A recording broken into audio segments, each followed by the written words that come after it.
To promote the release of Captain Marvel on Blu-ray and digital, Marvel unveiled an extended scene where Carol Danvers, aka Captain Marvel, steals a man's motorcycle, and everyone's talking about it. First, let's take a look at the original scene. Nice scuba suit. You lighten up, honey, huh? Got a smile for me?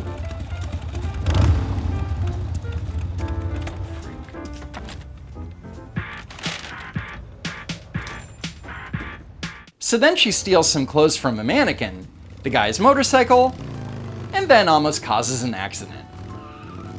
Women drivers, am I right?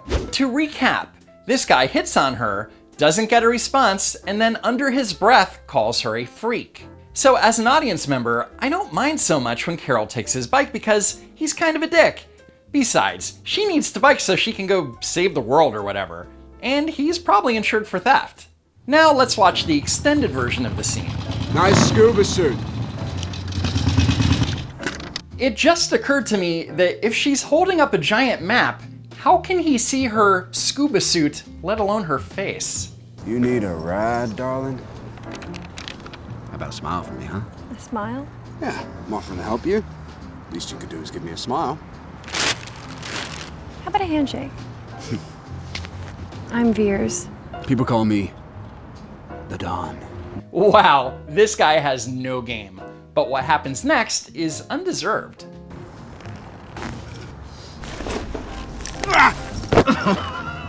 Here's a proposition for you. Oh my god, that vocal fry. You're gonna give me your jacket, your helmet, and your motorcycle, and in return, I'm gonna let you keep your hand. Take it! What, no smile? So then she robs him of his jacket, helmet, and motorcycle, steals some clothes from a mannequin, and then almost causes an accident. Women drivers, am I right? So as you can see, the tone of the extended scene is very different from the original scene. Not only does she steal this guy's stuff, but she gets violent with him, all because he offered her a ride and tried to hit on her. And with that, the extended scene is just a ripoff of Terminator 2. I need your clothes, your boots, and your motorcycle. The difference here is that the Terminator is a killing machine, and if you've ever seen the original film, you know right away that this guy is going to be a victim. You forgot to say please. But ultimately, the biker provoked an attack, so you don't really feel sorry for the guy. Now, if the Terminator just walked up to him and shot the biker in the face, the audience wouldn't be rooting for him. It's all about tone. And the same goes for Carol Danvers. She wasn't physically provoked. Instead, she's being violent just because she was annoyed. And if a man did that to a woman, he'd be called a violent misogynist. Now, if the guy was being physically aggressive, or she needed to defend herself, she'd have a great excuse, and the audience would have reason to get behind her. And no, this is not physical aggression. So reaction to the film clip was not positive, and the criticism wasn't just from men, but from women as well. But you wouldn't know it from all the articles written about it. Captain Marvel triggers fanboys with extended what no smile scene, proving its point. Outraged male fans protested the clip's criticism of toxic masculinity by revealing some toxic masculinity of their own. Even Captain Marvel's deleted scenes aren't safe from men's bad opinions. Men on Twitter are still very, very mad about Captain Marvel. Notice that according to these articles, only men had a problem with it. I guess women's opinions don't count.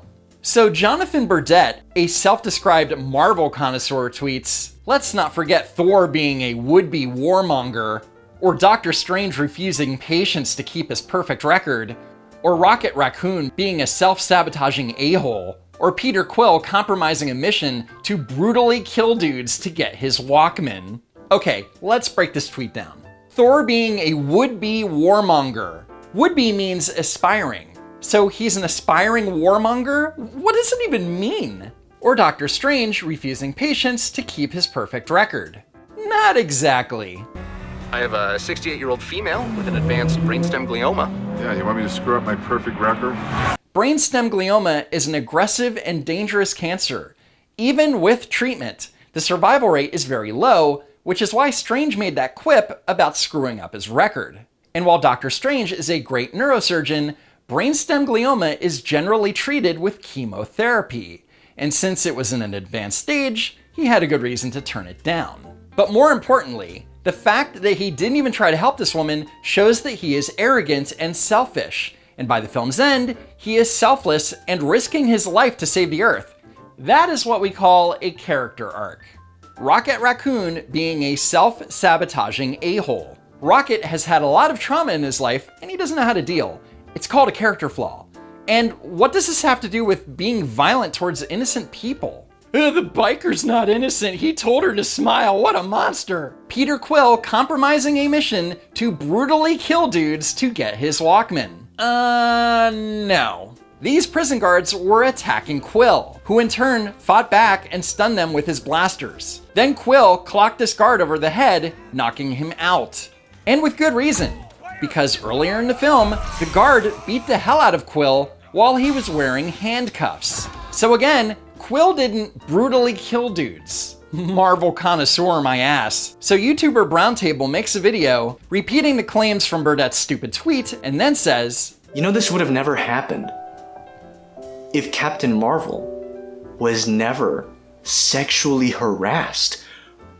Whoa! Offering a ride and hitting on someone is not sexual harassment. It's rude and annoying at best. Sometimes people just disagree, you know? Sometimes they just don't like a movie, and, you know, sometimes they just don't like women. Why is it that if a man doesn't like Captain Marvel or Ghostbusters 2016, he's sexist, but if a woman doesn't like Iron Man 2 or Aquaman, she just doesn't like superhero movies? God forbid what you'd be accused of if you say you don't like Black Panther or Blade. And for the record, I disliked Captain Marvel.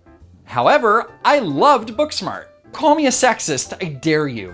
All I know is that the sequel to Captain Marvel is going to crash and burn at the box office. The only reason the first one made so much money is because of the suggestion that you needed to see it to completely understand what was going on in Avengers Endgame, which was a load of BS. We won't get fooled again, Marvel.